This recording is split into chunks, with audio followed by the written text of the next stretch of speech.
Welcome back to BarrelNGrain. So tonight we got a little bit of a face-off. We have Makers 46 and we have the 2022 limited edition BRT-2. So I actually ran into the 01 and the 02. I actually picked up the 02 because the 02 is actually finished in French oak staves. Makers 46 is finished in seared French oak staves. Granted, there is a different profile, and this here is a part of their wood finishing series. The unique thing about this is each year they come out with a new one. They also have the American oak that also come out along with this, and then the years previous they had the SE04 and the FAE01 was a different one. So they try different oak staves and make new ones each year. But the big difference I see between these two and this one is this one you can readily kind of find around. Plus, if you're lucky like me and you run into Costco, you can run into a cast strength. So I thought it'd be interesting with the cast strength version because it is 110 versus the French oak stave wood finishing series. This also comes in at 109, so they're within 0.6 proof of each other.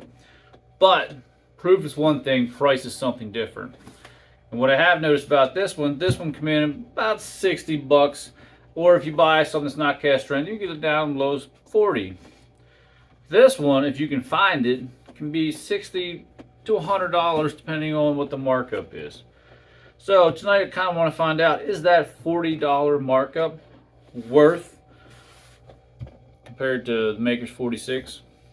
That's what we're about to find out. So stick around and find out, and we'll see what comes out. So welcome back. We're getting ready to start. Makers 46 versus the BRO2. So right off the nose, and this one here, I'll give it a grand. This one's been open for a little bit. This one has been open a little bit more than a day. But I would assume they're both probably going to be pretty close. Both finished in French oak. They are a little bit different. Obviously, Makers had to make something different to put out something new. Otherwise, it would be Makers 46. But let's try it out and see what we got. Makers 46, definitely get a little bit of the French oak. It is a very musty smell. And I do get hints of almost like a ripe apple.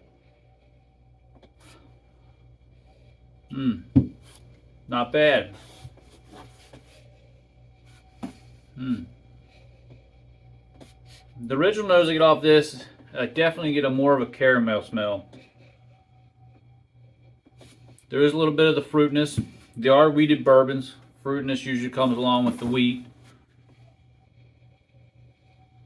And you do get hints of a little bit of apple. Not quite as pungent and as strong as this one, but there is a little bit of an apple in the background. But first, overall, is I get caramel. And lots of caramel is what I get off this. Great smelling bourbon. It's also great smelling. A little bit different, but both finished in French oak staves. Now for the palate.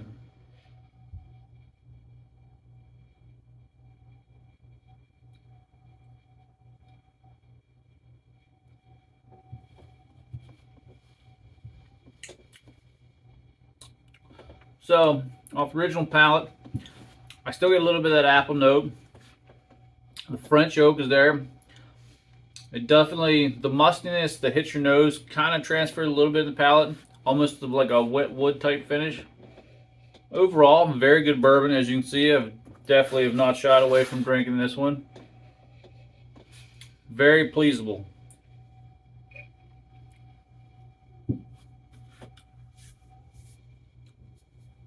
And continue even with the second sip. Definitely still have a little bit of the wood there. There is a little bit of fruit kind of lingers in behind it. The medium finish. It's 110 proof. The finish, you can definitely feel it. Doesn't really give you a big Kentucky hug, but you can definitely feel a little bit of a warmer sensation. Now, BRO2. Man, I'm still blowing up the caramel. Let's see if it transfers.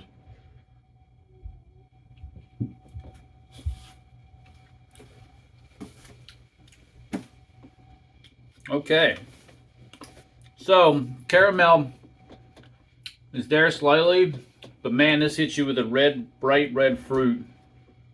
and then the oak kind of kicks in a little bit. So, good enough for round 2. All right, back to Maker's Mark. Man, still get that musty smell. Still green apple. Kind of see interesting if it's actually opened up at all.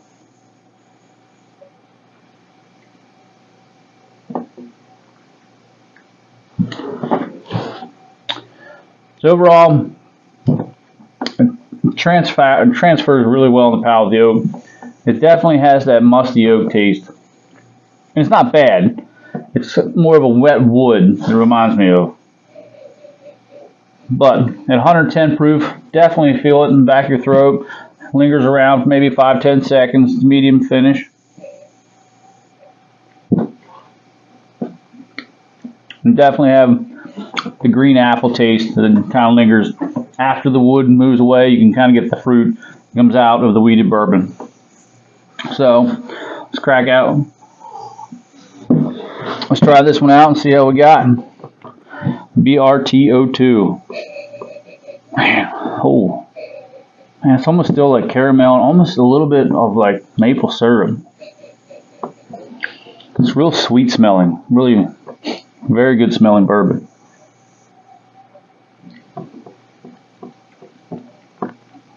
Oh yeah. So that's still hitting me with the red ripe fruit. The wood is not as prevalent as it is in the Maker's 46.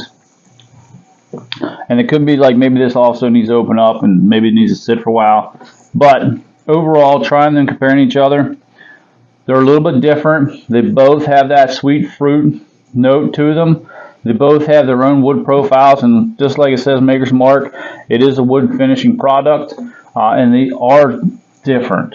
So I will say that. Which one's better? Well, this one for 60 bucks and this one from 60 to 100, I would kind of have to lean towards this is probably the best value. Great bourbon. You can drink this and still be able to find it, replace it. This here, obviously a limited edition, 40 bucks at least more. That hopefully no one else will charge more than that. And overall, this is great if you're having friends over and you want to try something different. But don't look past 46. It's still a fantastic bourbon. So overall, that's what I have for you tonight. Overall, this is very good, and this is very good. They're both French oak staves. If I compared them maybe to the American oak, they'd be totally different. But overall, French oak staves are kind of one of my favorite, and they also might be some of yours, as they are a lot sweeter. They usually come off as a softer wood, and the fruit really stands out. And I love a good fruit in a bourbon when you can get it. So that's my take on those. Thanks for stopping by. Like, comment, subscribe, and keep hunting.